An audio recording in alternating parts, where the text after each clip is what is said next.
una completa antología de cuentos populares japoneses, en una edición exquisitamente ilustrada con 62 láminas a color.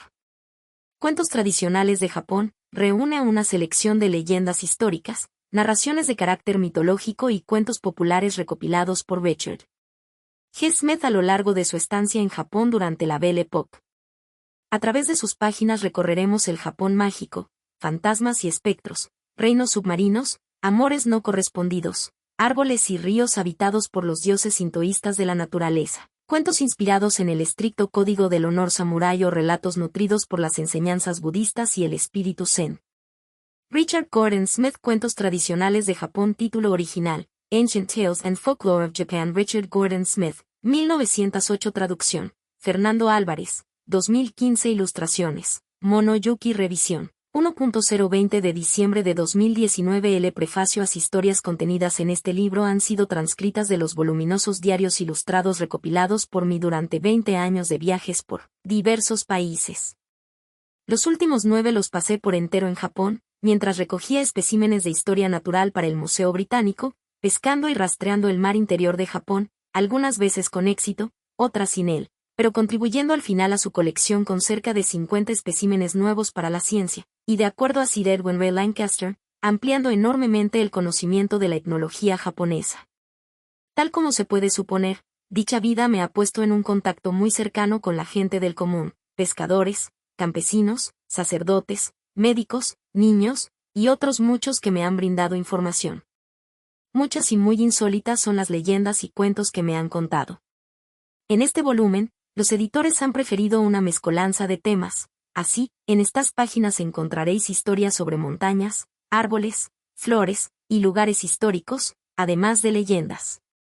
En cuanto a los resultados generales obtenidos por mis diarios, tengo que expresar mi agradecimiento a nuestro diplomático en Tokio, Sir Ernest Satow, a los ministros y viceministros de Asuntos Exteriores y de Agricultura por sus cartas de recomendación, a mi querido amigo el señor Atori, gobernador de la prefectura de Hyogo, a los traductores de las notas originales y manuscritos, escritos a menudo en un japonés rudimentario, entre los que están el señor Ando, el señor Matsusaki y el señor Watanabe, y al señor Monoyuki, que realizó las ilustraciones de este libro basándose en bocetos de mi autoría, y al que sin duda herí en su sensibilidad artística debido a mi tosco sentido europeo del arte. A mi fiel intérprete Yuki Egawa también le debo agradecer sus continuos esfuerzos por encontrar lo que deseaba, y a los numerosos campesinos y pescadores japoneses, cuya buena naturaleza, amabilidad y hospitalidad han hecho que se ganen mi cariño para siempre. Bueno es que ellos, siendo tan noble pueblo, tengan tan noble soberano. R. Gordon Smith. Junio de 1908. La horquilla dorada, 1, en la norteña ciudad de Sendai, de donde proceden los mejores soldados japoneses, vivía un samurái llamado Asunuma. Asunuma era rico y hospitalario y, por consiguiente, muy querido y popular. 35 años atrás su esposa le había honrado con una bella hija, su primer retoño, a quien llamó Kao, que significa pequeña, pues esta partícula, cuando acompaña al nombre de un niño, se convierte en diminutivo, como cuando nosotros decimos Luisita o Juanita. Su nombre completo era Asukao, que significa pequeño lirio, pero la llamaremos Kao para abreviar. Justo en ese día, Saito, uno de los amigos de Asunuma, que también era samurái, gozó la inmensa fortuna de tener un hijo. Ambos padres decidieron que, en virtud de su mutua amistad, casarían a sus hijos cuando estos alcanzaran la edad apropiada. Tanto ellos como sus esposas se sintieron muy ilusionados con la idea. Para formalizar el compromiso de los bebés, Saito entregó a Asunuma una horquilla dorada que había pertenecido durante largo tiempo a su familia, diciéndole lo siguiente: aquí tienes, viejo amigo, este prendedor. Que esta prenda sea una señal del compromiso de mi hijo, Noj, con tu hija Kao, ahora que solo tienen 2 semanas. Que la suya sea una vida larga y feliz, y que la disfruten juntos. El noble samurái tomó el prendedor y se lo entregó a su esposa para que lo guardara. Hecho esto, brindaron con sake por la salud de cada uno de los progenitores y la de los futuros novios. Unos meses después, y tras provocar por algún motivo el descontento de su señor feudal y ser destituido, Saito abandonó Sendai junto con su familia. Nadie supo decir a dónde se dirigieron. 17 años después, Okao-san, 2, Se había convertido en la joven más bella de todo Sendai, salvo por la excepcional hermosura de su hermana Okei, un año más joven y tan hermosa como ella. Muchos fueron los pretendientes de Okao-san, pero la joven los rechazó a todos, pues se mantenía fiel al compromiso realizado por su padre cuando ella aún era tan solo un bebé. Es cierto que nunca había visto a su prometido, y, lo que resultaba más extraño, ni ella ni ningún miembro de su familia habían sabido nada de la familia Saito desde que ésta abandonara Sendai, 16 años atrás. Sin embargo, esa no era razón suficiente para que ella, una muchacha japonesa, rompiera la palabra de su padre. Por lo tanto, Okao-san se mantenía fiel a su incierto prometido, aunque sin dejar de acusar una gran tristeza por su ausencia. De hecho, tanto sufría en secreto que enfermó, y tras 3 meses de padecimientos murió, para desconsuelo de todos los que la conocían y especialmente de su familia. El día del funeral de Okao-san, su madre prestó las últimas atenciones debidas al cadáver, peinando su cabello con la horquilla dorada entregada a Okao-san por Saito en nombre de su hijo Noj. Cuando el cuerpo fue depositado en su féretro, la madre colocó el prendedor en el cabello de la joven mientras decía: «Querida hija, este es el prendedor que te fue entregado como recuerdo por tu prometido, Noj. Que este compromiso una vuestros espíritus en el más allá, como debería haberlo hecho en vida. Rezaré para que disfrutes de una felicidad sin fin». Al decir estas palabras, la madre de Okao-san no tenía ninguna duda de que Noj estaba muerto y de que los espíritus de los dos jóvenes se unirían en el más allá. Pero no era así.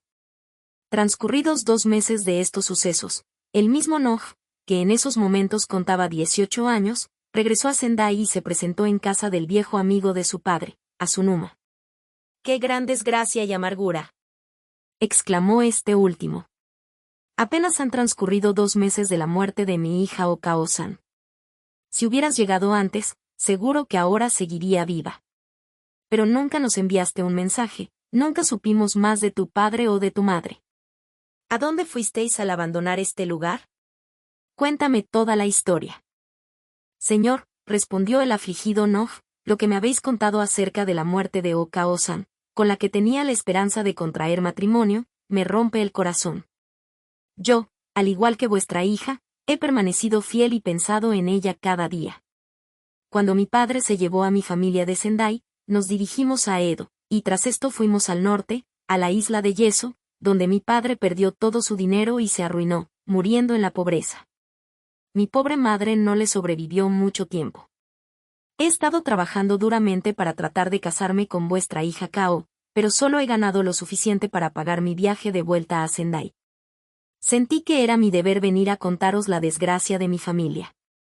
El viejo samurái se emocionó con la historia. Advirtió que el más desgraciado de todos había sido Noj. «Noj», le dijo, «me he preguntado si eras honesto, y ahora veo que eres verdaderamente fiel, y que honras la palabra de tu padre. Sin embargo, deberías haber escrito. Deberías haber escrito». A menudo, tanto mi esposa como yo nos preguntábamos por qué no lo hacías y asumimos que debías de estar muerto. Aunque nos guardamos ese pensamiento para nosotros y jamás se lo contamos a Okao-san. Ve a nuestro Butsudan, 3, abre sus puertas y quema una varilla de incienso ante la tablilla mortuoria de Okao-san, eso agradará a su espíritu. Ella anhelaba de tal forma tu regreso que ese anhelo la llevó a la tumba.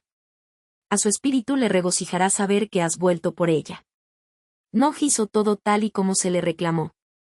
Inclinándose 3 veces con reverencia ante la tablilla mortuoria de Okao-san, musitó unas palabras en su nombre y encendió la varita de incienso y la colocó ante la tablilla. Tras esa muestra de honestidad, Asunoma le comunicó al joven que había decidido adoptarlo como hijo y que debía vivir con ellos. Podía quedarse con la casita del jardín. En cualquier caso, cualesquiera que fuesen sus planes para el futuro, ahora debía quedarse con ellos. Esta era una generosa oferta, digna de un samurái. Noj aceptó agradecido, y se convirtió en uno más de la familia. Pasadas 2 semanas, se instaló en la pequeña casa situada en un extremo del jardín. Cumpliendo órdenes del daimyo, 4, Asunuma, su mujer y su segunda hija, Oki, habían ido a la Igan, una ceremonia religiosa que se celebraba en marzo. Además, Asunuma solía rezar ante las tumbas de sus ancestros en esas fechas. A la caída de la tarde, los 3 regresaron en sus palanquines. No se situó ante la puerta de entrada para verlos pasar, como era apropiado y respetuoso. El anciano samurái cruzó primero, seguido por el palanquín de su esposa y finalmente el de Okey. Cuando este último atravesó la puerta, Noh creyó oír caer algo con un sonido metálico. En cuanto el palanquín pasó, recogió el objeto caído sin prestarle más atención. Se trataba de la horquilla dorada. Pero aunque su padre le había hablado del prendedor, Noh desconocía que ese era el objeto caído y, por lo tanto, pensaba que se trataba de una pertenencia de Okey. Regresó entonces a la casita y cerró las puertas correderas para pasar la noche. Sin embargo, cuando estaba a punto de retirarse, escuchó que llamaban a la puerta. ¿Quién está ahí?, gritó. ¿Qué deseas? Al no obtener respuesta, Noh se acostó pensando que quizás sus oídos le habían engañado. Pero entonces volvió a oír un golpe en la puerta, aún más alto que el primero. Noh saltó de la cama y encendió su andón. 5. Si no se trata de un tejón o de un zorro, pensó, será entonces algún espíritu maligno que viene a molestarme. 6. Al abrir la puerta, con el andón en una mano y un garrote en la otra, Noh escudriñó la oscuridad, y allí, para su asombro, contempló una visión de femenina belleza tal como no había visto antes. ¿Quién eres y qué deseas?, le preguntó. Soy Okey-san, la hermana pequeña de Okao-san, contestó la visión. Aunque nunca me habías visto, yo a ti sí. Muchas veces, y me he enamorado tan locamente de ti que apenas puedo pensar en otra cosa. Esta noche, a nuestro regreso, arrojé deliberadamente el prendedor al suelo para que lo recogieras y me sirviera de excusa para venir y llamarte. Debes amarme como te amo yo, o me moriré. Esta apasionada y extravagante declaración escandalizó al pobre Noh. Es más, el muchacho sintió que estaba cometiendo una enorme injusticia contra su amable anfitrión, Azunuma, al recibir a su joven hija a tan altas horas de la noche y hacerle la corte. Así se lo hizo saber a ella con contundencia. Si no me amas como yo te amo, dijo Okey, me vengaré contándole a mi padre que me has arrastrado hasta aquí para hacerme el amor, y que me has ofendido. Pobre Noh. Se encontraba en un bonito aprieto. Lo que más temía es que la joven cumpliera con su amenaza, que el samurái la creyera y que se viera deshonrado. Por lo tanto, acabó cediendo a los requerimientos de la joven. Noche tras noche lo visitaba, y así lo hizo durante un mes. En todo este tiempo Noh aprendió a amar sinceramente a la bella Okey. Una noche que estaba con ella le dijo, mi querida Okey, no me gusta que este romance nuestro sea clandestino. ¿No es mejor que huyamos? Si le pidiera a tu padre tu mano en matrimonio, sin duda, me rechazaría, pues estaba prometido a tu hermana. Sí, respondió Okey. Eso mismo estaba deseando. Partiremos esta misma noche, e iremos hacia Isinomaki, donde, según me has contado, vive un fiel sirviente de tu difunto padre llamado Kinzo. Sin duda, Kinzo es el nombre e Isinomaki el lugar. Partamos tan pronto como sea posible. Tras guardar algunas ropas en un atillo, partieron secretamente en mitad de la noche y llegaron debidamente a su destino. Kinzo estaba encantado de recibirles, y satisfecho de poder mostrarle su hospitalidad al hijo de su difunto amo y a la bella dama. Los jóvenes vivieron muy felices durante un año. Entonces, un día, Okey dijo, pienso que deberíamos regresar con mis padres ahora. Creo que ya se les habrá pasado el enfado, y como nunca les hemos escrito, seguro que están preocupados por mí. Sí, debemos ir. Noh estaba de acuerdo. Hacía tiempo que sentía que no se había comportado bien con Azunuma. Al día siguiente volvieron a Sendai, y Noh no pudo evitar sentirse un poco nervioso al aproximarse a la casa del samurái.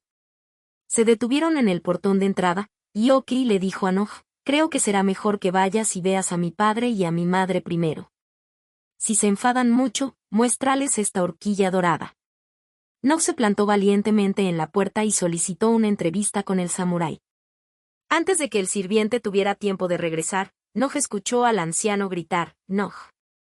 Por supuesto que le veré. Hazle pasar de inmediato. Y él mismo salió a recibirlo. Mi querido muchacho, dijo el samurái, estoy muy contento de verte de nuevo. Me apena que la vida con nosotros no te haya parecido lo suficientemente buena, pero deberías haber avisado de que te ibas. Pero asumo que eres hijo de tu padre y que prefieres desaparecer sin decir nada. De todos modos, eres bienvenido. Nob se sorprendió mucho ante este discurso y respondió, pero, mi señor, he venido a suplicaros perdón por mi pecado. ¿Qué pecado has cometido?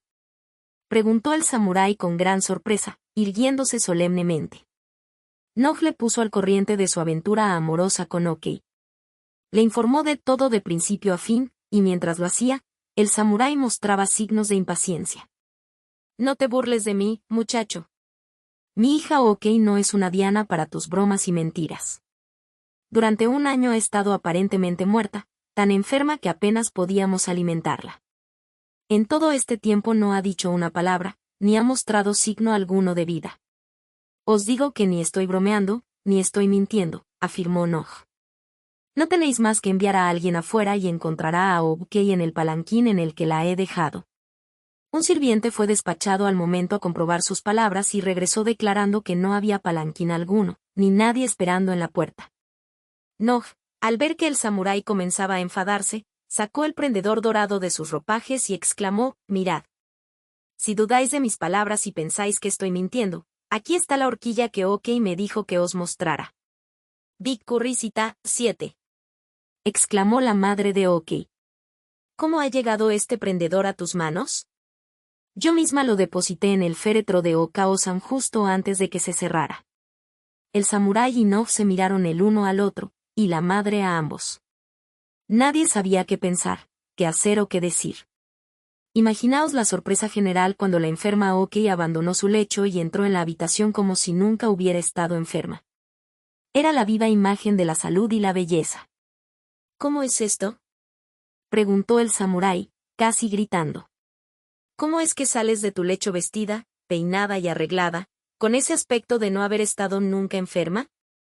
Yo no soy Oki, sino el espíritu de Okao-san, fue la respuesta. Fue grande mi desgracia al morir antes del regreso de Nob. Si hubiera estado viva entonces, me habría recuperado y estaría felizmente casada con él. Por eso mismo, mi espíritu no podía descansar en paz. Tomé la forma de mi querida hermana Oki, y durante un año entero he habitado felizmente en su cuerpo al lado de Nob. Mi espíritu ahora está apaciguado, y a punto de descansar definitivamente.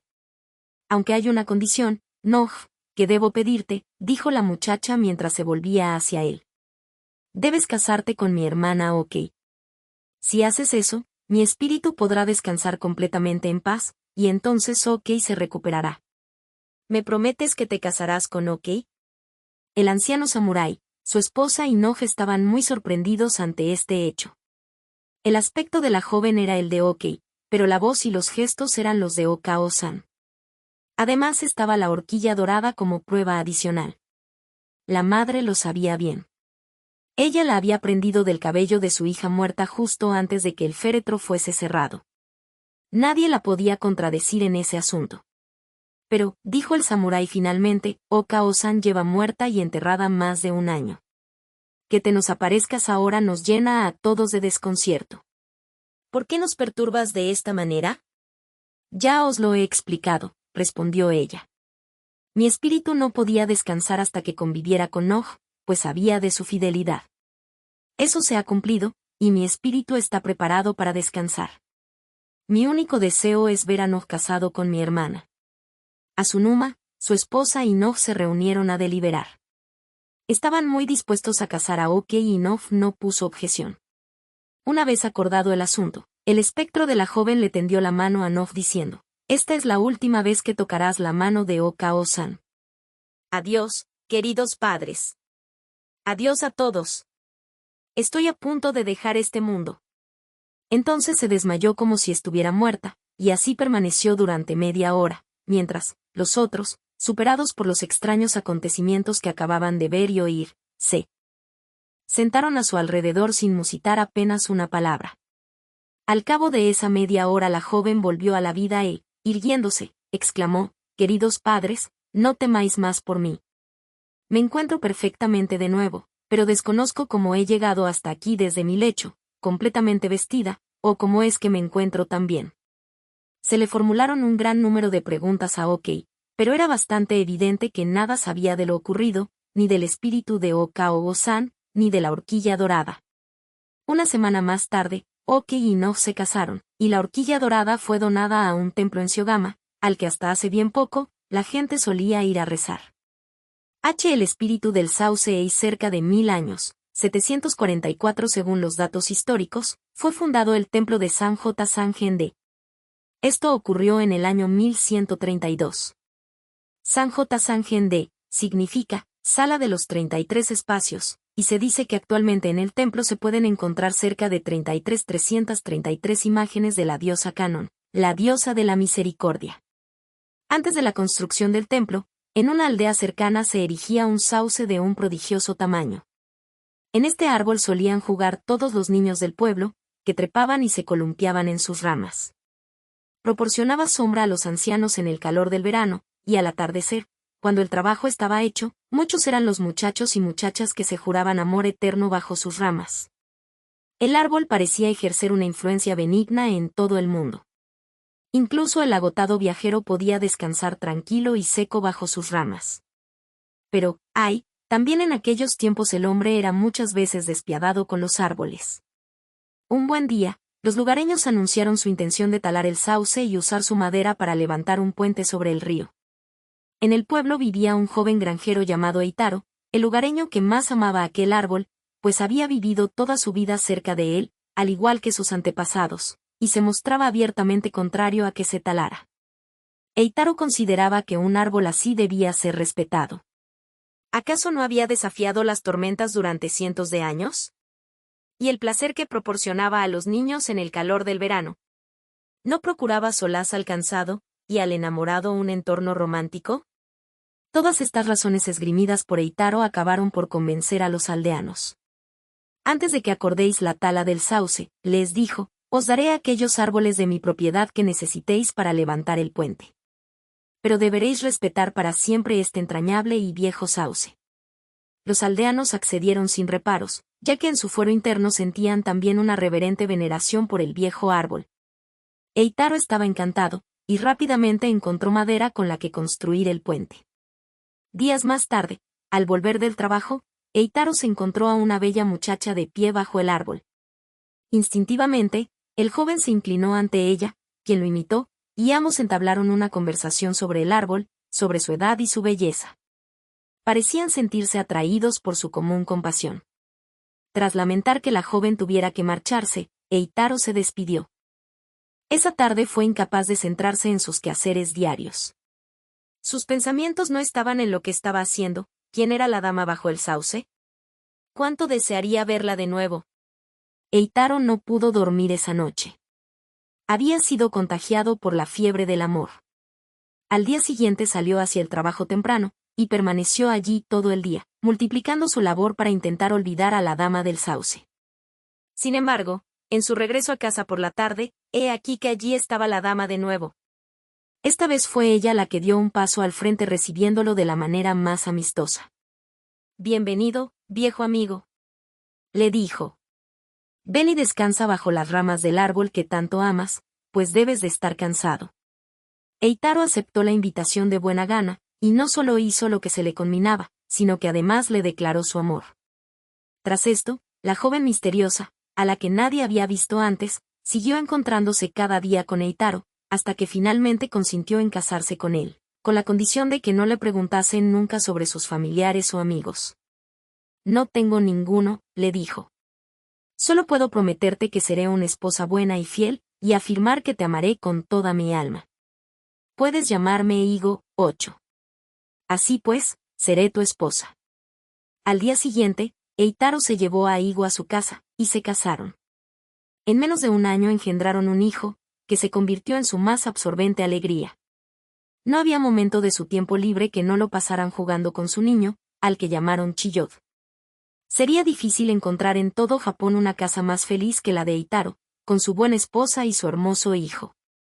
Pero, ¿existe un lugar en el mundo donde la más completa felicidad se prolongue eternamente?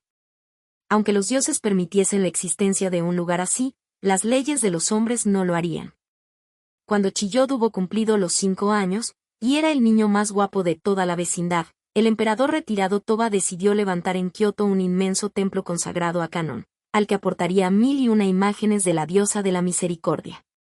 Actualmente, en 1907, como decíamos al comienzo del relato, este templo es conocido como Sanjota Sanjende y contiene 333 imágenes.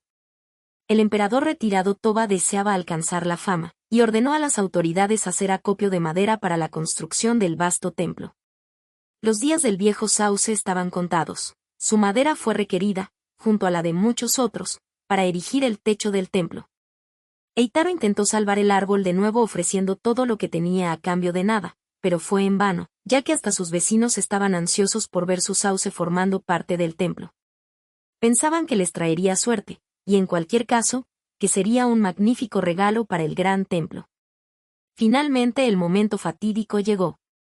Una noche, después de que él, su esposa y su hijo se hubieran retirado a descansar, y mientras estaban durmiendo, Eitaro se despertó con el sonido de unas hachas. Asombrado, descubrió entonces a su amada esposa sentada en la cama, observándolo fijamente con seriedad mientras las lágrimas corrían por sus mejillas, pues lloraba amargamente. Mi querido esposo, le dijo con voz ahogada, te ruego que escuches lo que tengo que decirte, y no dudes de mis palabras. Desgraciadamente, no estás soñando. Cuando nos casamos te rogué que no me preguntaras por mi vida, y tú nunca lo hiciste. Recuerda que te dije que te hablaría de ello si se presentaba la ocasión. Tristemente, la ocasión ha llegado, mi querido esposo. Yo no soy más que el espíritu del sauce al que tanto amas, y que tan generosamente salvaste hace ahora 6 años. Me aparecí en forma humana bajo el árbol para recompensar tu gran bondad, con la esperanza de vivir contigo y hacerte feliz el resto de tu vida. Pero, ¡ay!, esto no es posible, ya que están talando el sauce. Siento cada golpe de sus hachas. Debo regresar al árbol para morir, pues soy parte de él.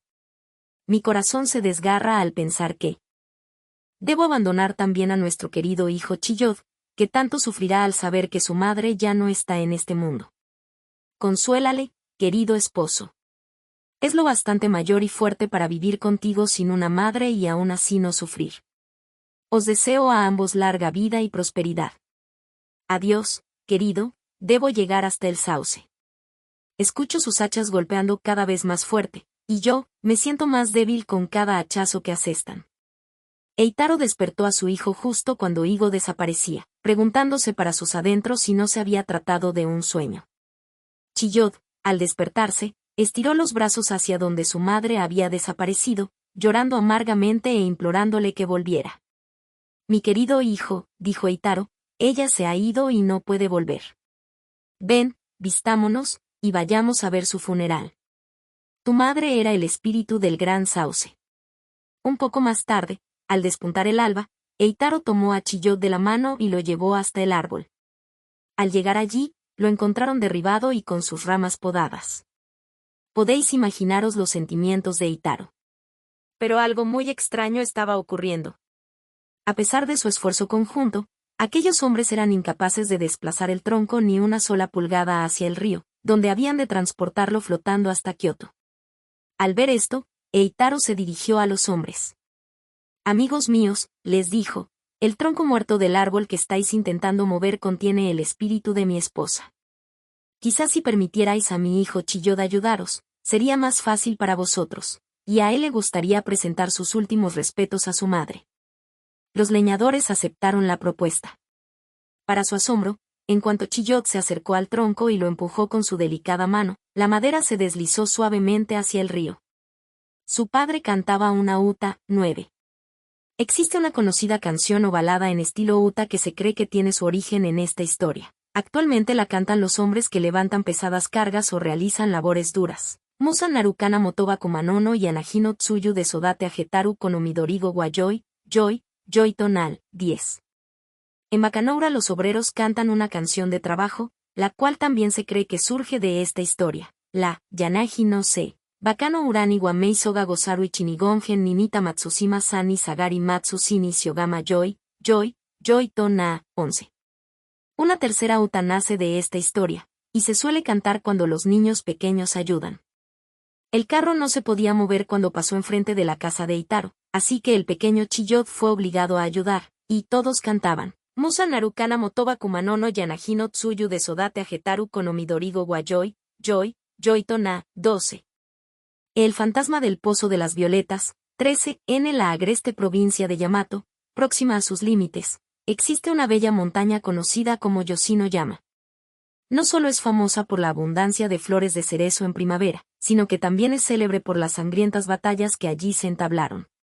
De hecho, Yoshino debería ser conocida por ser el escenario de batallas históricas. Cuando uno se encuentra en Yoshino, suele decir que caminamos entre la historia, ya que Yoshino es la historia misma. Próxima a Yoshino se alza otra montaña, conocida como Tsubosaka, y entre ellas dos se extiende el valle de Chimizutani, en el cual se encuentra el Pozo de las Violetas. Con la llegada de la primavera, la hierba adquiere en este tan, 14, un intenso color verde esmeralda, mientras el musgo crece exuberante sobre rocas y cantos rodados. Hacia finales de abril, enormes parches de flores silvestres de un profundo violeta cubren las zonas bajas del valle, mientras las laderas se tiñen de los tonos rosa y escarlata de las azaleas, de una manera que cualquier descripción empobrece. Hace aproximadamente 30 años, una bella joven de 17, llamada Osinge, se encaminaba a Chimizutani acompañada de 4 sirvientas. Habían salido al campo a comer, y las 4 estaban, como no, recogiendo flores silvestres. Oshinji era la hija de un daimyo que vivía en la comarca. Tenía la costumbre de salir cada primavera a buscar flores, y a finales de abril venía a Chimizutani a recoger su flor favorita, la violeta conocida como sumire. Las 5 jóvenes portaban cestas de bambú en las que acumulaban ansiosamente las flores, disfrutando de esa actividad como solo las jóvenes japonesas saben hacer. Rivalizaban por componer la cesta más bonita. Como no consiguieron todas las flores violetas que hubieran deseado, Oshinji propuso lo siguiente: vayamos al extremo norte del valle, donde se encuentra el Pozo de las Violetas. Naturalmente, sus compañeras asintieron y todas salieron a la carrera, pues cada una de ellas estaba ansiosa por ser la primera en llegar, riendo mientras corrían. Oshinji dejó atrás a las demás y llegó antes que nadie. Y al vislumbrar un enorme manojo de sus flores favoritas, del más profundo violeta y el más dulce olor, se apresuró ansiosa por hacerse con ellas antes de que las demás llegaran. Pero al extender su delicada mano para recogerlas, horror, una enorme serpiente de montaña alzó la cabeza desde su oscura madriguera. Tanto se asustó Oshinji que perdió el sentido en el acto. Mientras tanto, las otras muchachas habían dejado de correr, ya que sabían que a su señora le agradaría ser la primera en llegar. Así que se entretuvieron recogiendo las flores que más llamaban su atención y cazando mariposas, y llegaron 15 minutos después de que Oshinji se hubiera desvanecido. Al verla tendida en el suelo de esta guisa, un enorme temor de que estuviera muerta se adueñó de ellas, y su alarma se incrementó al ver una enorme serpiente esmeralda enrollada cerca de su cabeza. Las 4 gritaron, como hacen la mayoría de las jóvenes en tales circunstancias, pero una de ellas llamada Matsu, que no había perdido la cabeza como las otras, arrojó su cesta de flores a la serpiente. El animal, disgustado por el bombardeo, se desenrolló y se fue deslizándose con la esperanza de encontrar un lugar más tranquilo. Las 4 doncellas se inclinaron entonces sobre su joven señora. Frotaron sus manos y le arrojaron agua sobre el rostro, sin obtener ningún resultado. La bella faz de Oshinji estaba cada vez más pálida, mientras que sus rojos labios adoptaban esa tonalidad purpúrea que es señal de que la muerte se avecina. Las damas estaban afligidas, las lágrimas caían por sus mejillas. No sabían qué hacer, ya que eran incapaces de cargarla en sus brazos. ¡Qué terrible situación! Justo en ese momento escucharon la voz de un hombre a su espalda. No desesperéis. Si me lo permitís, puedo hacer que la joven dama recupere la conciencia. Las muchachas se giraron y descubrieron a un joven extraordinariamente apuesto de pie sobre la hierba, no muy lejos de donde se encontraban. Tenía la apariencia de un ángel celestial. Sin decir una palabra más, el joven se aproximó a la postrada figura de Oisinge y, tomando su mano en la suya, le buscó el pulso. Ninguna de las sirvientas trató de interferir en esta violación de la etiqueta. Él no había pedido permiso para proceder así, pero su actitud era tan gentil y compasiva que nada podían objetar. El extraño examinó a Oshinji cuidadosamente y en silencio. Al terminar la exploración, sacó de su bolsillo una pequeña caja de medicinas, y vertiendo un poco de polvo blanco de la caja en un papel, dijo: «Soy médico de un pueblo cercano, y vengo de visitar a un paciente del extremo del valle. Por fortuna he regresado por este camino, y puedo ayudaros a salvar la vida de vuestra señora. Suministradle esta medicina mientras busco y doy muerte a la serpiente». Omatsu-san le hizo tragar la medicina a su señora, disuelta en un poco de agua, y en unos pocos minutos ésta comenzó a recuperarse. Poco después, el médico regresó con la serpiente, que colgaba muerta de un palo.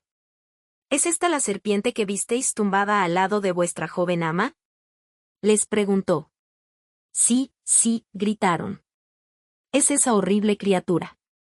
«Entonces», dijo el doctor, «es una suerte que haya aparecido, ya que es muy venenosa, y me temo que vuestra señora habría muerto si yo no hubiese llegado a tiempo y le hubiese suministrado la medicina». «Ah. Ya veo que está surtiendo efecto y que la bella dama se está recuperando».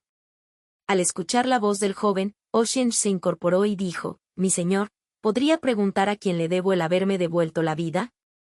El médico no le respondió, pero en su rostro se dibujó una sonrisa de satisfacción, y le hizo una profunda y respetuosa reverencia como solo un japonés sabe hacer. Luego partió tan silenciosa y humildemente como había llegado, desapareciendo en la espesa niebla que siempre se forma en las tardes de primavera en el valle de Shimizu. Las 4 doncellas ayudaron a su señora a regresar a casa, a pesar de que no necesitaba ninguna ayuda, pues la medicina le había hecho mucho bien y se sentía con fuerzas renovadas. Los padres de Oo-Shinge estaban muy agradecidos por la recuperación de su hija. Sin embargo, el nombre del joven y apuesto benefactor permanecía en el anonimato para todos excepto para la joven sirvienta Matsu.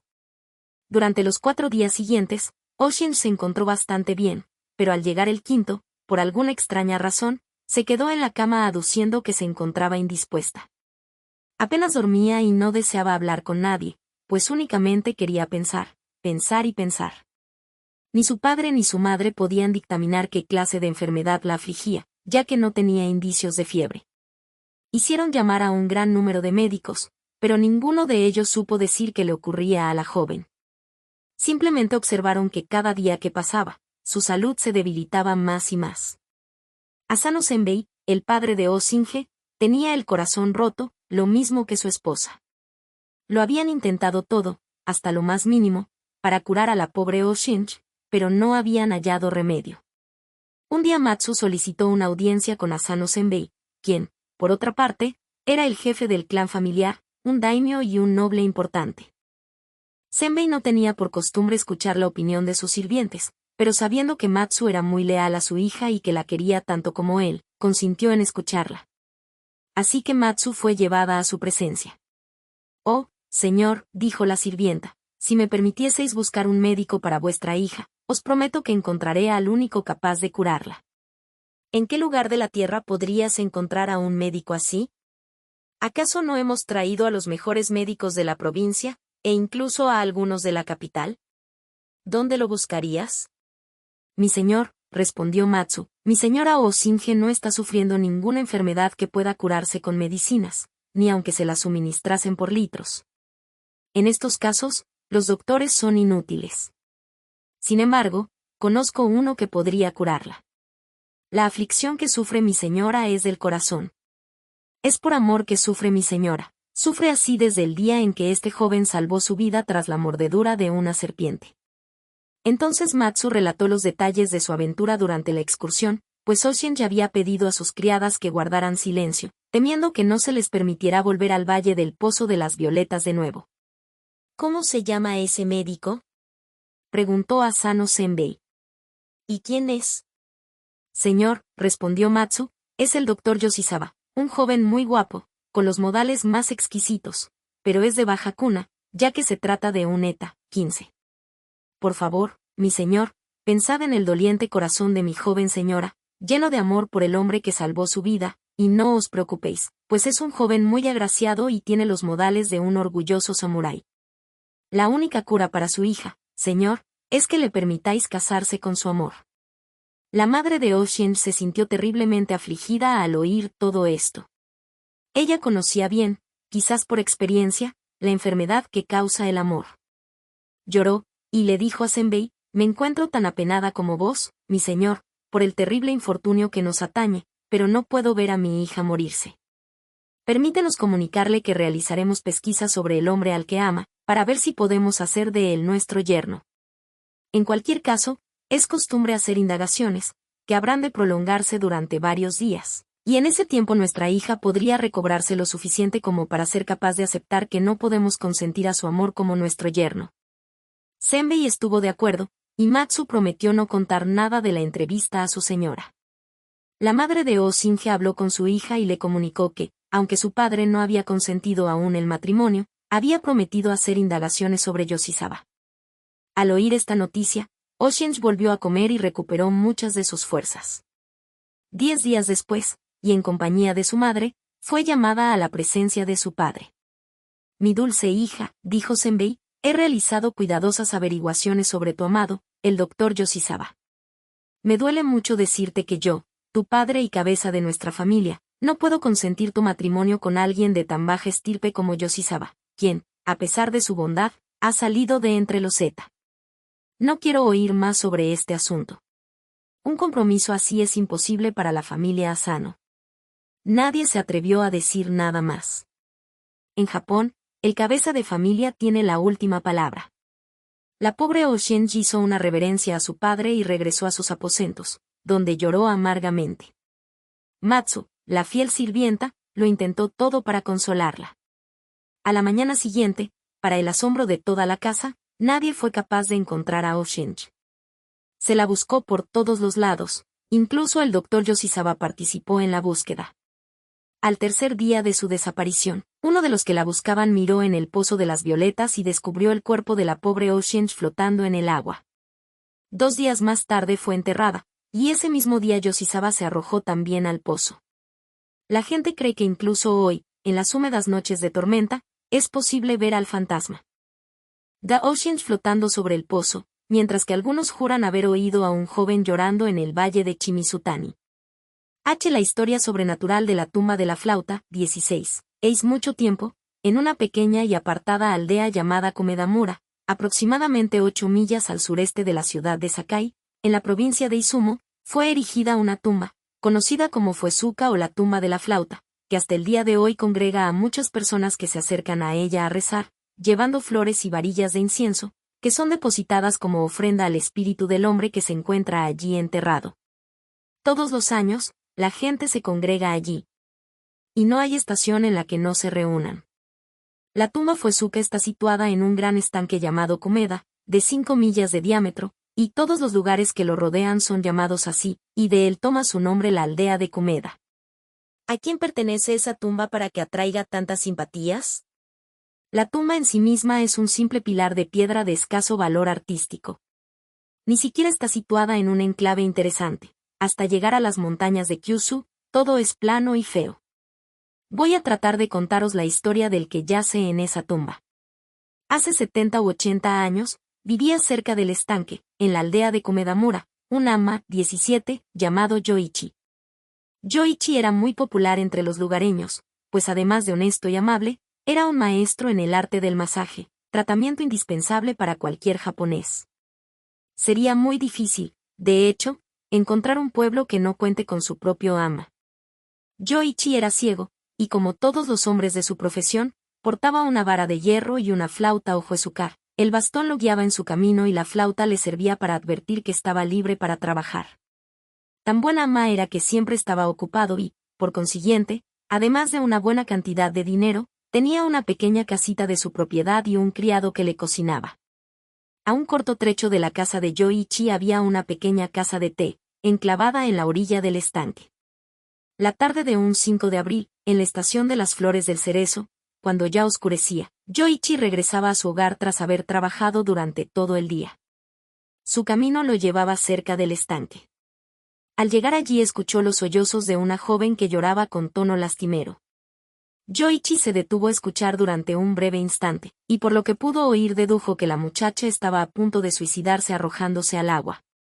Pero, justo en el momento en que la joven se zambullía en las aguas, Yoichi la agarró del vestido y la arrastró fuera. ¿Quién eres? ¿Qué problema te aflige para que desees la muerte?, le preguntó. Me llamo Asayo y soy una de las doncellas de la casa de té, le respondió.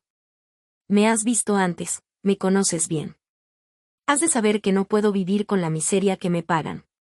No he comido nada en 2 días y me siento cansada de la vida. Venga, venga, dijo el ciego. Seca tus lágrimas. Te llevaré a mi casa, y haré lo que pueda por ayudarte. Solo tienes 25 años, y me han dicho que eres una joven bonita. Quizás puedas casarte. En cualquier caso, te pondré a mi cuidado, y no tendrás que pensar más en quitarte la vida. Ven conmigo y haré que te den de comer y que te proporcionen ropas secas. Así fue como Yoichi llevó a Asayo a su hogar. Unos meses después contrajeron matrimonio. ¿Y fueron felices? Bueno, deberían de haberlo sido, ya que Yoichi trataba a su mujer con la mayor bondad. Sin embargo, ella no correspondía a su marido. Era egoísta, temperamental e infiel. A ojos de los japoneses, la infidelidad es el peor de los pecados. Y cuánto peor no será cuando uno se aprovecha de un cónyuge que además es ciego. 3 meses después de que Yoichi y Asayo se casaran, en el calor de agosto, llegó a la aldea una compañía de actores. Entre ellos se encontraba Sabamura Tamataro, de cierta fama en Asakusa. Asayo, que era muy aficionada al teatro, malgastaba su tiempo y el dinero de su marido en acudir a las representaciones. En menos de 2 días se había enamorado perdidamente de Tamataro, a quien le regalaba el dinero conseguido con tanto esfuerzo por su marido ciego. Además, le escribía cartas de amor y le pedía permiso para visitarlo. De esta manera, la mujer se deshonraba. Las cosas fueron de mal en peor. Los encuentros secretos entre Asayo y el actor escandalizaban al vecindario. Y como suele ocurrir en tales casos, el marido fue el último en enterarse. A menudo, cuando el marido regresaba a casa, el actor aún estaba allí. Entonces, sin hacer ruido, Asayo le ayudaba a salir en secreto, y a veces, incluso, se iba con él. Todos sentían pena por Yoichi, pero nadie deseaba contarle nada sobre la infidelidad de su esposa. Un buen día,